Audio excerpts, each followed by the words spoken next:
original Three Musketeers? The Three Musketeers, novel by Alexandre Dumas père, published in French as Les Trois Mousquetaires in 1844. The Three Musketeers by Alexandre Dumas is the author's best-known novel. It is an ageless story which was serialized for a newspaper. Also, it is primarily a historical and adventure novel.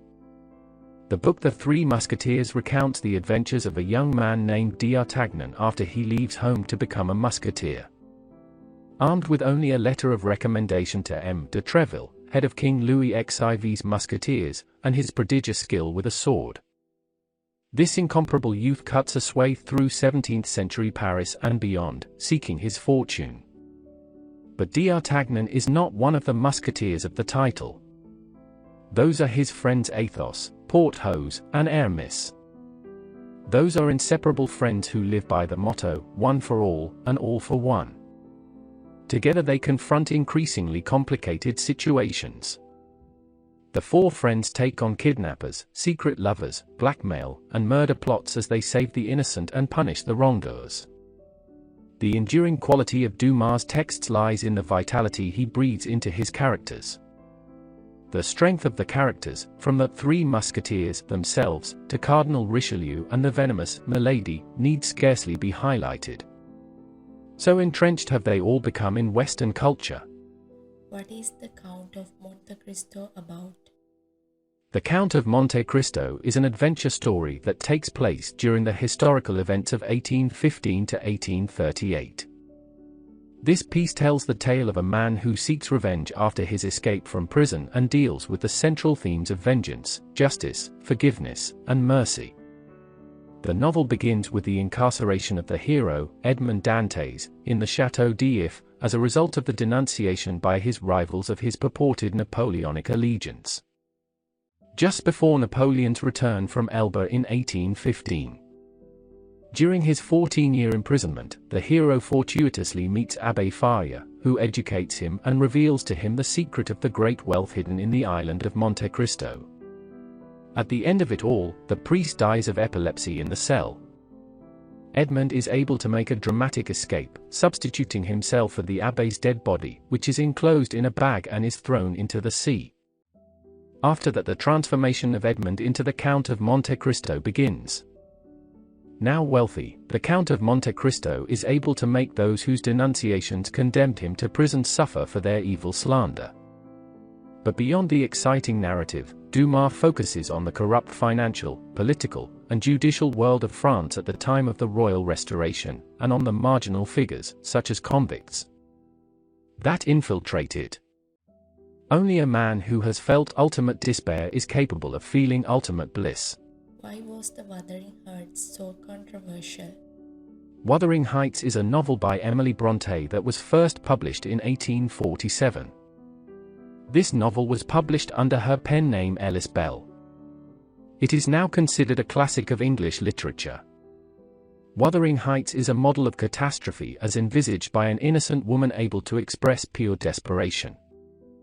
Doubtless this is the reason that compelled Georges Bataille to judge it one of the greatest books ever written. It is an utterly psychotic love story. There has been a great obsession with solitude in modern writing. And Emily Bronté's Wuthering Heights must stand as the most violent expression of the products of extreme austerity and isolation ever written. It was controversial for its depictions of mental and physical cruelty, including domestic abuse, and for its challenges to Victorian morality and religious and societal values. When young orphan Heathcliff is adopted by a wealthy gentleman, he quickly forms a close bond with his benefactor's daughter, Cathy. But over the years, their childhood friendship morphs into a desperate, twisted, possessive love. As they wrestle with the violent and tyrannical rule of Cathy's brother and the confines of social class that keep them apart. What is the basic story of David Copperfield? David Copperfield is the story of a young man's adventures on his journey from an unhappy and impoverished childhood to the discovery of his vocation as a successful novelist. A gentle orphan discovers life and love in an indifferent adult world. David Copperfield lives a nearly idyllic existence with his beautiful mother Clara and their housekeeper Peggotty. His life changes forever when his mother remarries. David Copperfield has always been among Dickens's most popular novels and was his own favorite child. The work is semi-autobiographical by Charles Dickens. Also, David Copperfield is a complex exploration of psychological development. To the delight of his readers, the characters get what they deserve. Kind-hearted and well-meaning ones come out on top in the end, as we'd hope they would. Who wrote the Moby Dick or the Whale? Moby Dick, or The Whale, is an 1851 novel by American writer Herman Melville. Herman Melville was an American novelist, short story writer, and poet of the American Renaissance period. Moby Dick is often cited as the great American novel, the high watermark of the 19th century literary imagination. The novel continues to confound, enthralling generations of readers around the world. Narrated by Ishmael, a Massachusetts schoolteacher who has forsaken his old life for the romance of the high seas, the novel chronicles the long sea voyage of the Pequod, a whaling ship led by the demonic Captain Ahab. Ahab is hunting for the white whale that has robbed him of one of his legs. Moby Dick is a turbulent ocean of ideas, one of the great meditations on the shape and status of America, on democracy, leadership, power, industrialism, labor, expansion, and nature. This revolutionary novel borrowed from a myriad literary styles and traditions, switching with astonishing ease between different bodies of knowledge. Reading the novel constitutes an experience every bit as wondrous and exhausting as the journey it recounts. A whale ship was my Yale College and my Harvard. Is Madame Bovary a true story? Gustave Flaubert was a French novelist born in Normandy. He is considered one of the most influential writers of the 19th century, known for his novel Madame Bovary, among other works. He died at Croisset at the age of 58. Madame Bovary is inspired by a true story. The name of the woman who inspired Emma's character was Veronique Delphine Delamore. She was married to a doctor and had several lovers. She died at the age of 26, leaving behind numerous debts and a 6-year-old daughter. Madame Bovary is a revelation, almost 150 years old. But it feels as fresh as if it were tomorrow's novel. Emma Bovary, a beauty confined to a marriage that bores her, yearns for the gigantic and gorgeous emotions she finds in the romance novels she devours. Her life, her husband, her imagination is not enough. She takes a lover and then another, but they, too, fail to sate her appetites. She shops, using an array of material objects as a means of fulfillment. When these also give way before the depths of her yearning, she finally kills herself, in debt and in despair. What is Alice's Adventure in Wonderland about? Alice's Adventures in Wonderland by Lewis Carroll is a story about Alice who falls down a rabbit hole and lands into a fantasy world that is full of weird, wonderful people and animals. It is a classic children's book that is also popular with adults. The story was originally told by Carroll to Lorena, Alice, and Edith Liddell on a picnic in July 1862. Alice asked Carroll to write out the stories for her, and in response he produced a hand-lettered collection entitled Alice's Adventures Underground.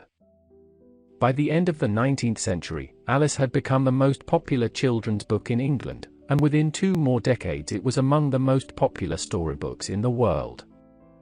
It inspired numerous films, theatrical performances, and ballets, as well as countless works of scholarly analysis. What is the book Little Woman about?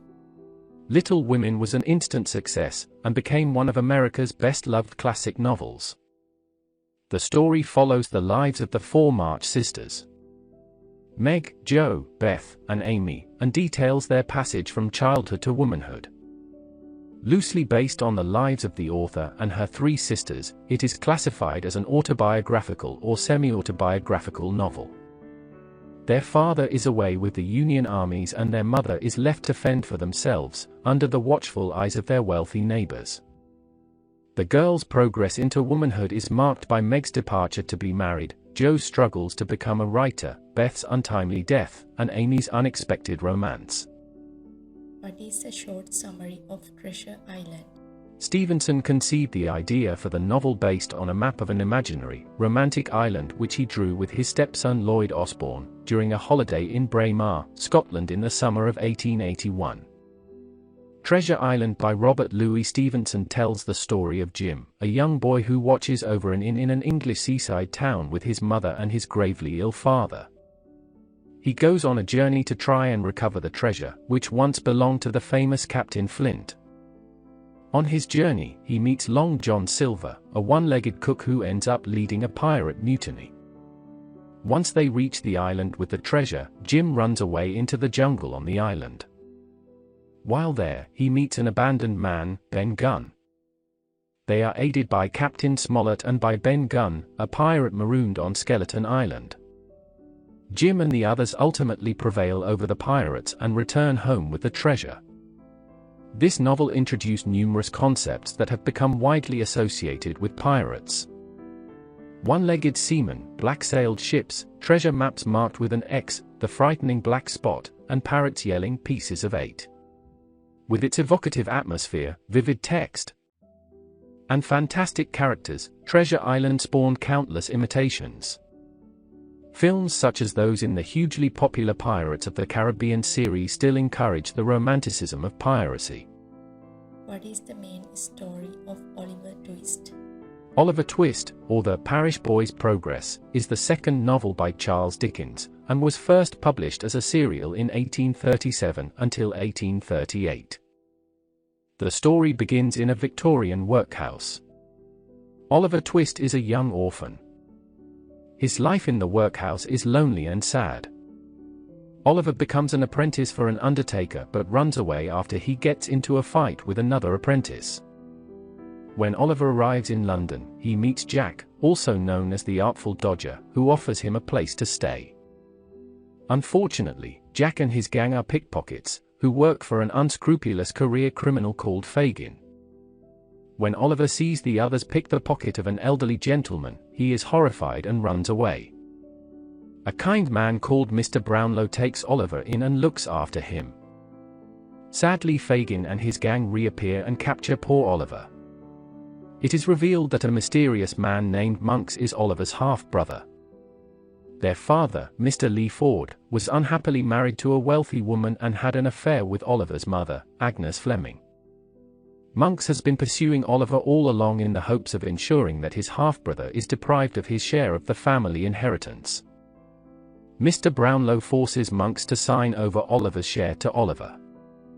Fagin is hanged for his crimes. Finally, Mr. Brownlow adopts Oliver, and they and the Malays retire to a blissful existence in the countryside.